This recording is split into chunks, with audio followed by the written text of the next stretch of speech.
Morning to all. Today my topic of discussion is features of kidney failure. আমরা অনেকেই জানি chronic kidney disease patient অনেকেই আছেন high creatinine level, কিন্তু তাদের কিডনি যখন অ্যাডভান্স স্টেজ ফেলিওর স্টেজে যান তাদের কি কি উপসর্গ দেখা দেয়।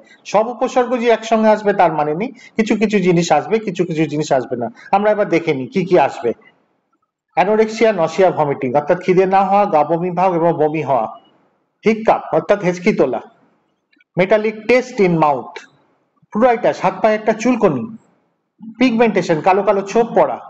ম্যালনিউট্রিশন, উইকনেস দুর্বলতা, anaemia, sleep disturbance, memory loss স্মৃতিশক্তি কমে যাওয়া, মাসেল ক্র্যাম্প বিশেষত পায়ের মাসেলগুলো রাতের দিকে ক্র্যাম্প ধরা, ট্রেমার হাত পা কাঁপুনি, high blood pressure, swelling body বিশেষত মুখ এবং পা, বোন পেইন হাড়ে ব্যথা, easy fracture, in advanced stage drowsiness.